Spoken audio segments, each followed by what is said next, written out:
translated by Donald Rayfield. Chapter Tamara the Bitch. Tamara the bitch was brought from the tiger by our blacksmith, Moyazevich Kuznetsov. Judging by his surname, the profession was inherited from his forefathers. Moya came from Minsk. Kuznetsov was an orphan, as you could tell by his first name and patronymic, for Jews have their father's name only if, and always if, the father died before the son was born. Moya learned his trade as a boy from his uncle, who was a blacksmith, as his father had been. Kuznetsov's wife was a waitress in one of the Minsk restaurants. She was much younger than her 40-year-old husband, and in 1937, on the advice of her close friend, an assistant in the restaurant, she wrote a denunciation of her husband. At the time this was a much more reliable way out than any plot or slander, even more reliable than sulfuric acid. The husband, Moya, immediately disappeared. Moya was no ordinary blacksmith. He worked in a factory, he was a master craftsman, even a bit of a poet. He was the sort of blacksmith who could make a wrought iron rouse. The tools he used, he made himself. These tools, tongs, chisels, hammers, sledgehammers, were especially elegant, which showed his love of his craft and his craftsman's understanding of its soul. We aren't talking of symmetry or asymmetry but of something deeper, more inward. Every horseshoe or nail forged by Moya was elegant, and the mark of the craftsman could be found on every item that came from his hands. He was reluctant to end work on anything he was making. He always felt that it needed one more blow of the hammer to make it even better, even easier to use. The authorities valued him highly, although there was not much blacksmithery to be done on a geological site. Moya sometimes played jokes on the bosses, but he was forgiven because of his good work. For instance, he assured the bosses that it was better to temper drills in oil than in water, and the boss ordered butter, naturally a very small quantity, for the forge. Kuznetsov threw a bit of this butter into the water and the tips of the steel drills took on a gentle shine that was never seen after the usual tempering. Kuznetsov and his hammerman ate the rest of the butter. The boss was very soon informed of the blacksmith's trick, but no reprisals followed. Later, Kuznetsov, insisting on the high quality of tempering with butter, asked the boss to let him have the offcuts of rolls of butter that had gone moldy in the stores. He then melted down these offcuts into clarified butter that was just a little bit bitter. He was a good, quiet man who wished everyone well. Our boss knew all the fine points about life here. Like Lycurgus, he made sure that his tiger state had 2 paramedics, 2 blacksmiths, 2 foremen, 2 cooks, and 2 bookkeepers. One paramedic would treat the patients, while the other would do physical labor but keep an eye on his colleague. If the first paramedic abused drugs by taking a bit of codeine or a bit of caffeine, then he would be exposed, punished, and sent back to do hard labor with the other prisoners, while his colleague, after drawing up and signing the inventory, would be installed in the medical ward. The boss was of the opinion that a reserve supply of specialists not only ensured that a replacement was available when needed but encouraged discipline, which would, of course, have lapsed if any single specialist were to feel he was indispensable. But the bookkeepers, paramedics, and foremen were replaced at a rate that was quite mad, and none of them would ever refuse a glass of alcohol, even if the man offering it was operating a sting. The blacksmith who had been selected by the boss as a counterweight to Moya never even picked up a hammer, because Moya was irreproachable and invulnerable. In any case, Moya's qualifications were too good. It was Moya who on a path in the taiga came across a stray yakat dog that looked like a wolf. It was a bitch with a patch of abraded fur on its white chest. Evidently it had been a sled dog.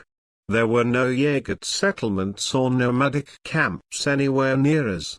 The dog suddenly appeared in front of Kuznetsov on the taiga path, frightening him badly.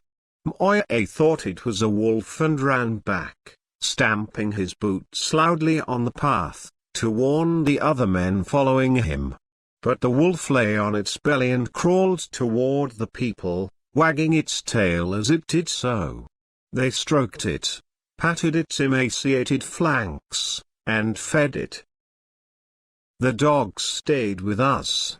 Soon it was obvious why it didn't risk looking for its real owners in the taiga. It was about to have puppies. The very first evening it began digging a pit under a tent. It was in a hurry and barely acknowledged people's greetings. Every one of 50 men wanted to stroke it, show it affection, and tell the animal of their own longing for affection. Even Kassaev, the chief of works, a geologist of about 30 who had just completed 10 years' work in the far north, came out, still strumming the guitar he could not be parted from, to look at our latest inhabitant. "We can call it Fighter," he said. "It's a bitch, Valentin Ivanovich," said Slavka Gonushkin, the cook. "A bitch? So it is. Then let's call it Tamara." And the chief of works went off. Smiling, the dog watched the chief leave. It wagged its tail. It very soon established good relations with all the right people. Tamara understood the importance of Kassaev and of the foreman Vasylenko in our settlement, and she realized how crucial it was to make friends with the cook. At night she settled in with the night watchman.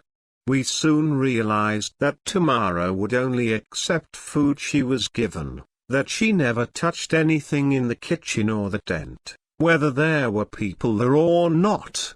These firm moral principles were what won over the inhabitants of the settlement, men who had seen everything and had had a tough life. They placed tinned meat and bread and butter on the floor under Tamara's nose. The dog sniffed the food and always chose to take away the same thing, a piece of salted salmon, the most familiar, tasty, and, probably, safest food for her. Very soon she gave birth, 6 tiny puppies in a dark pit. We made a kennel for them and moved them into it. Tamara was anxious for some time, fawning, wagging her tail, but it must have been all right, for the puppies were unharmed. This was when the prospecting group had to move another 3 or so kilometers farther into the mountains, away from the base where the stores, the kitchen, the head office were, so they were about 7 kilometers from their living quarters. We took the kennel and the puppies to the new place, and 2 or 3 times a day Tamara would run to see the cook and carry back in her mouth the bone that he had given her. We would have fed the puppies in any case, but Tamara was never sure of that. It then happened that a special operations squad came on skis to our settlement. They were prowling the taiga looking for escaped prisoners. People very rarely tried to escape in winter, but the squad had information that 5 prisoners had run away from a nearby mine, and they were combing the taiga. Instead of a tent like ours, the skiers were given the only log building in the settlement, the bathhouse. The ski squad's mission was too important for anyone to protest, as our chief of works, Kassaev, explained to us. Everyone treated these uninvited visitors with the usual indifference and resignation. Only one creature expressed severe displeasure about their visit. Tamara the bitch hurled herself at the nearest special operations guard and bit through his felt boot. Tamara's hackles were up, and her eyes were full of fearless hatred. It was hard to chase the dog off and restrain it. The special operations chief, Nazarov, whom we'd heard something about previously, was about to grab his automatic and shoot the dog, but Kasaev held his arm and dragged him off to the bathhouse. On the advice of our carpenter Semyon Parmenov, we put Tamara on a rope strap and tied her to a tree. The Special Operations Squad wasn't going to be here permanently. Like all the Jaeger dogs, Tamara couldn't bark. She growled, and her old canines tried to gnaw through the rope. She was no longer the easygoing Jaeger bitch who'd spent the winter with us. Her hatred was extraordinary, and it revealed what her past life had been. Everyone could see that this was not the first time the dog had encountered guards. Nazarov could probably have told us a few things, if he remembered animals as well as he did people. About 5 days later 3 of the skiers left, while Nazarov and one of his friends were preparing to depart with the chief of works the next morning. They spent the night drinking, had a hair of the dog in the morning, and then left. Tamara growled. Nazarov turned back, took his automatic off his shoulder, and let off a round point blank at the dog. Tamara twitched and fell silent. At the sound of the shots, people were already running out of their tents, grabbing axes and crowbars as they came. The chief of works rushed to intercept the workmen, and Nazarov disappeared in the forest. Sometimes one's desires are fulfilled. Perhaps the hatred that 50 men felt for this squad leader was so passionate and powerful that it became an actual force and caught up with Nazarov. Nazarov and his assistant both skied off. They didn't follow the completely frozen river, which was the best winter road to get to the highway 20 kilometers from our settlement. Instead, they went across the mountain pass. Nazarov was afraid of being pursued. The mountain route was shorter and he was an excellent skier. It was dark by the time they reached the pass. There was still daylight on the mountain peaks, but the deep ravines were in darkness. Nazarov started descending the mountain at an angle, where the forest became thicker. He understood that he had to stop, but his skis were sweeping him downhill, and he flew into the snow-covered stump of a fallen larch, which had been sharpened by the passage of time. The stump ripped open Nazarov's belly and back, tearing through his greatcoat.